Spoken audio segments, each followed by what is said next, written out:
Good morning students. B Ed second year का special paper निर्देशन, परामर्श, गाइडेंस एंड काउंसलिंग विषय के अंतर्गत आज हम निर्देशन क्या है इसे समझने वाले हैं, क्योंकि एक अध्यापक के लिए निर्देशन को समझना बहुत ज़रूरी है।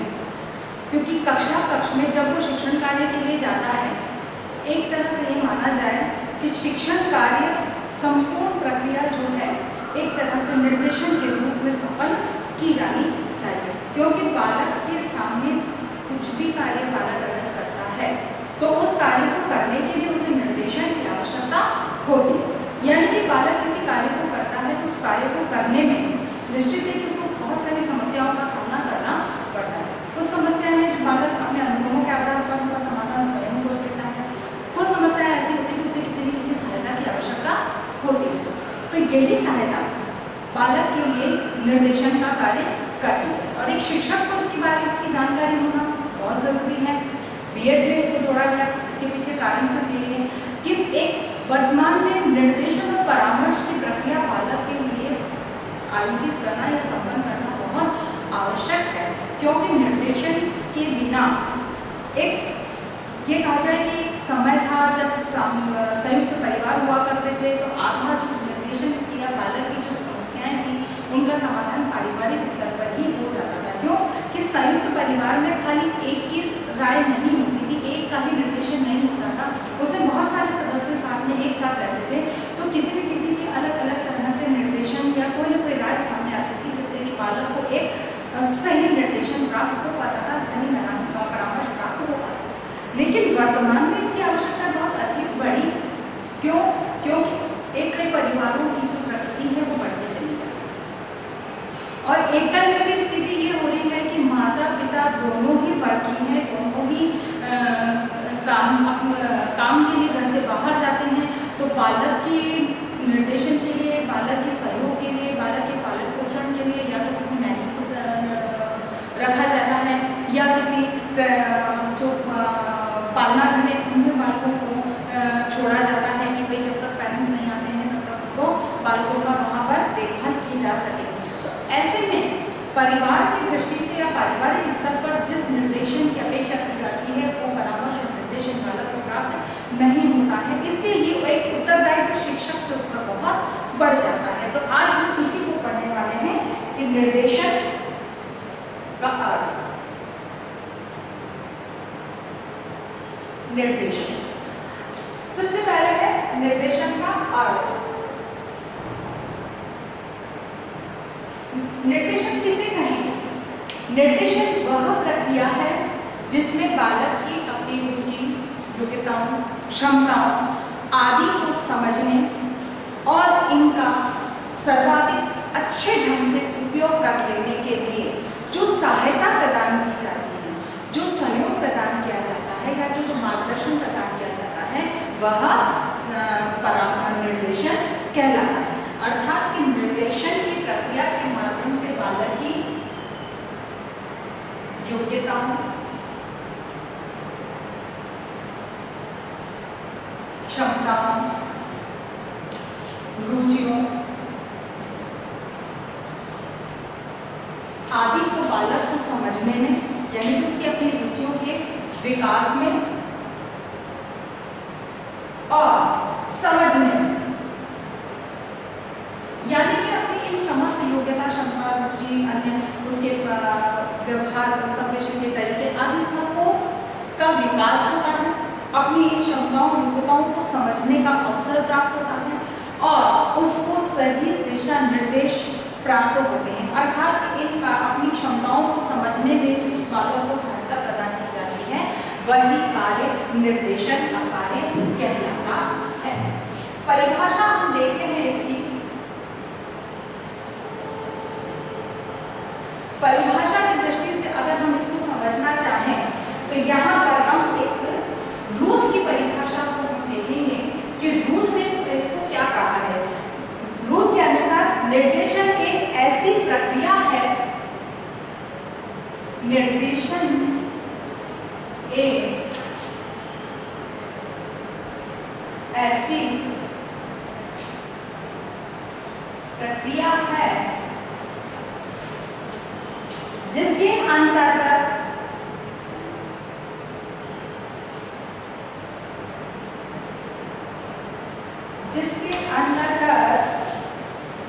प्रत्येक व्यक्ति को उसके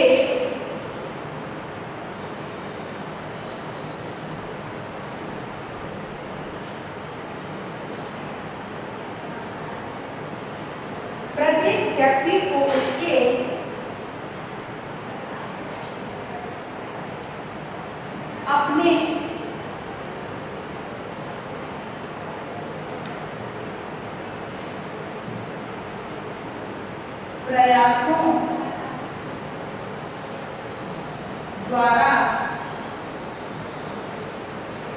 प्रयासों द्वारा स्वयं की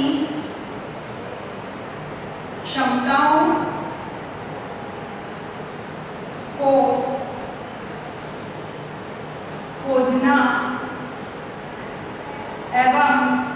खोजने एवं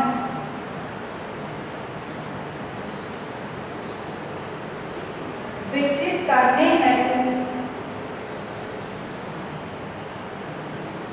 हेतु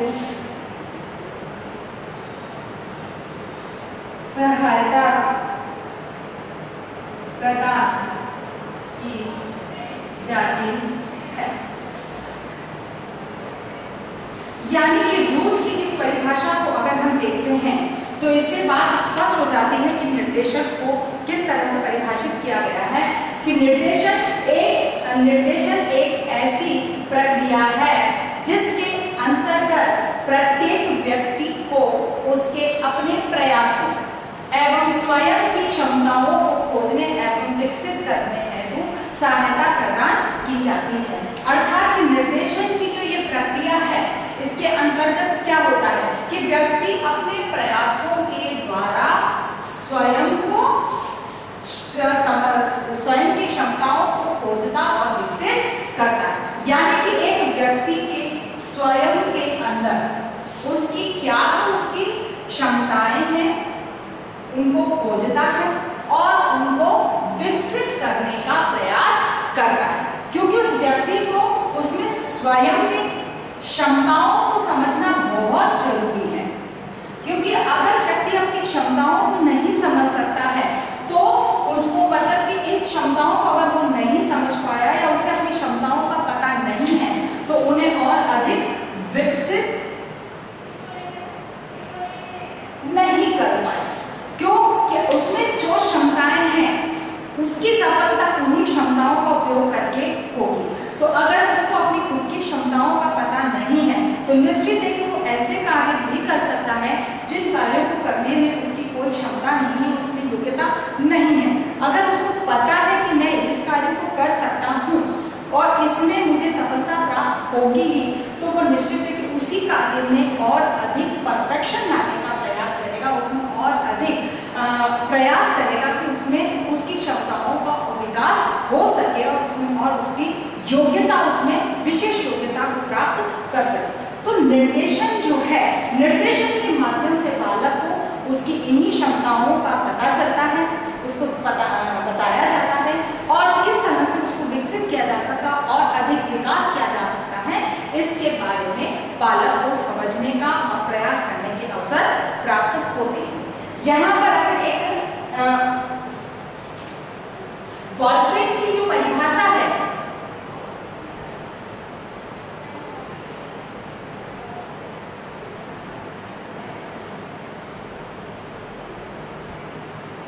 वॉल्क्विट्स की जो परिभाषा है उसका भी यही कहना है। वॉल्क्विट्स के अनुसार भी व्यक्ति की अपनी क्षमताओं का पता लगाना और उनके विकास करने के लिए जो सहायता प्रदान की जाती है वही निर्देशन कहलाता है। अर्थात कि रूल्स और वॉल्क्विट्स की परिभाषाओं के आधार पर निर्देशन बालक को सहायता प्रदान करने की प्रक्रिया का नाम ही निर्देशन है। अब हम देखते हैं कि निर्देशन के उद्देश्य क्या है।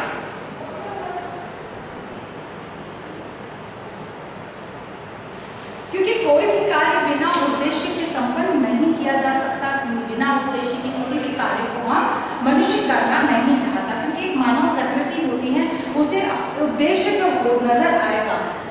करेगा तभी वो किसी कार्य को रुचि से करेगा। इसीलिए निर्देशन की प्रक्रिया का भी एक निश्चित उद्देश्य है। एक अध्यापक को पता होना चाहिए कि मैं किस उद्देश्य निर्देशन कार्य कर रहा हूँ। अध्यापक क्या, निर्देशनकर्ता को पता होना चाहिए कि जो भी निर्देशन कार्य कर रहा हूँ तो उसके पीछे उसके उद्देश्य क्या है, उसके लक्ष्य क्या है। तो सबसे पहला उद्देश्य है समस्या समाधान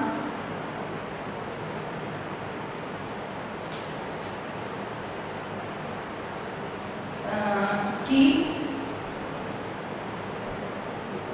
योग्यता का विकास।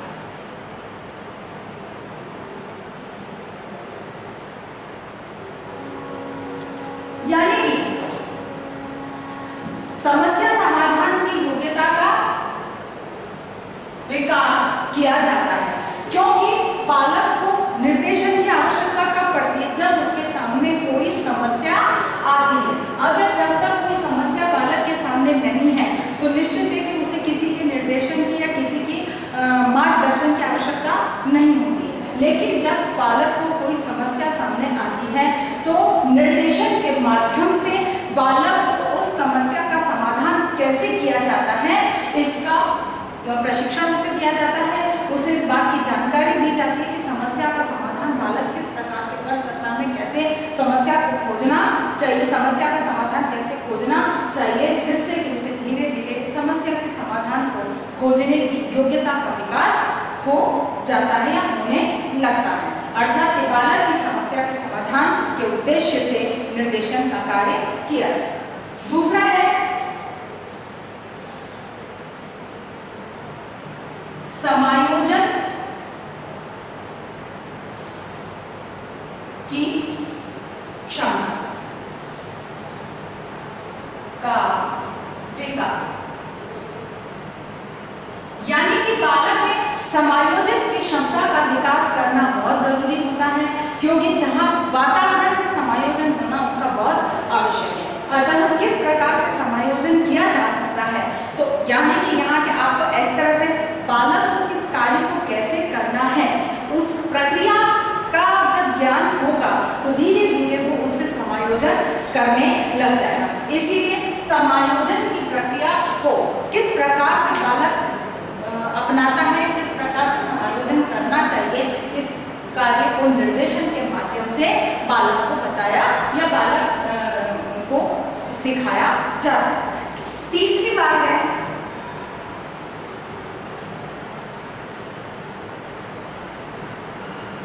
योग्यता अनुसार शैक्षिक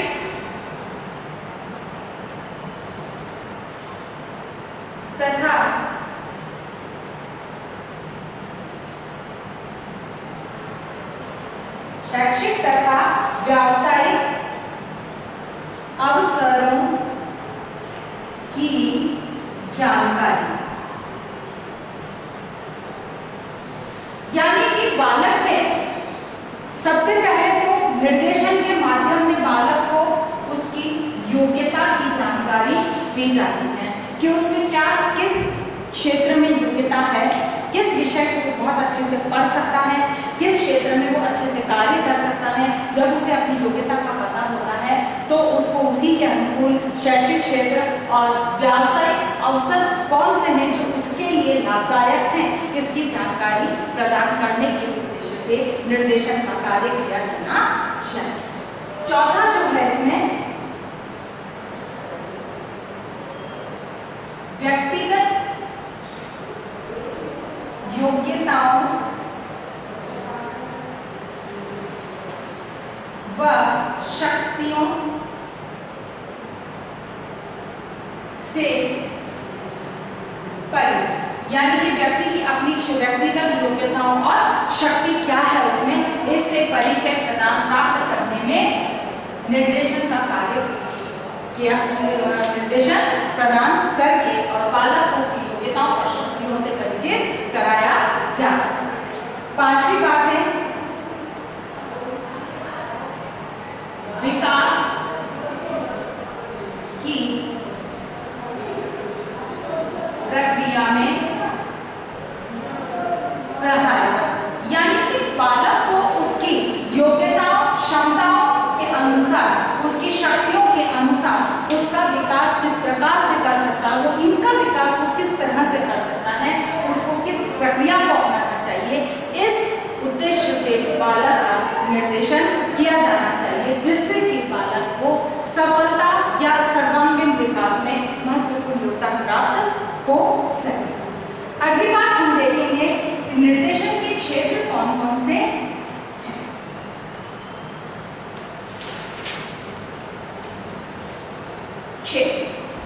यानी कि किन किन क्षेत्रों से हम बालक को निर्देशन प्रदान कर सकते हैं। तो पहला है शहरी क्षेत्र, दूसरा है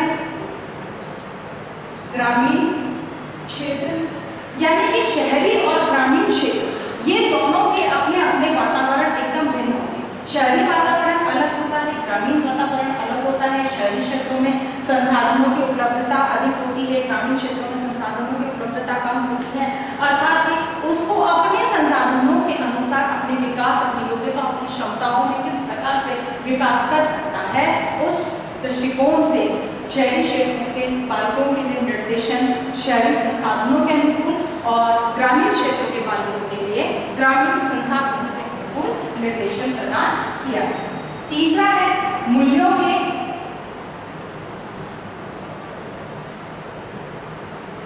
का विकास, यानी कि बालक में मूल्यों का विकास किस प्रकार से किया जा सकता है। बालक क्योंकि सामाजिक मूल्यों का होना व्यक्ति में बहुत आवश्यक है। तो चाहे सामाजिक क्षेत्र में हो, चाहे विद्यालय क्षेत्र में, जहाँ भी बालक खड़ा है वहाँ के मूल्यों का उसमें होना अनिवार्य है। तो ये मूल्यात्मक गुणों का विकास कैसे किया जा सकता है, इस उद्देश्य से या इस क्षेत्र में मूल्यों के विकास से संबंधित निर्देशन दिए जा सकते हैं। चौथा है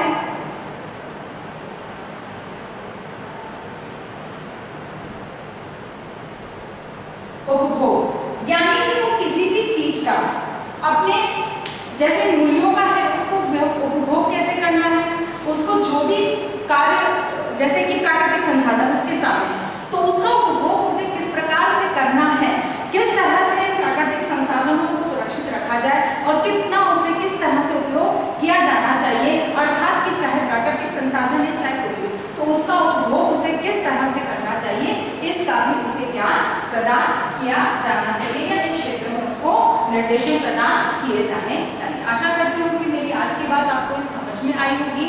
इस आधार पर आपको एक प्रश्न हल करना है कि निर्देशन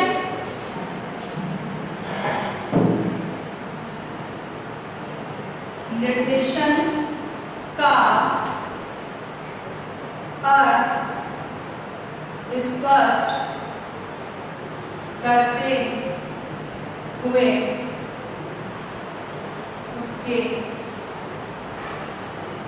उद्देश्य एवं क्षेत्रों का वर्णन कीजिए। निर्देशन का अर्थ स्पष्ट करते हुए उसके उद्देश्य एवं क्षेत्रों का वर्णन कीजिए। आशा करती हूँ मेरी आज की बात आपको समझ में आई होगी। अपनी बात को समाप्त करने से पहले वैश्विक महामारी के इस दौर में आप अपने आप को सुरक्षित रखिए। अब बाहर कहीं भी निकलते हैं मुंह पर मास्क लगाकर निकलिए, मुंह पर कपड़ा बांधकर निकलिए, किसी से भी बातचीत करते हैं तो 6 फुट की दूरी को बनाए रखिए और समय पर अपने हाथों को साबुन से धोते रहिए या सैनिटाइज करते रहिए। स्वस्थ रहिए।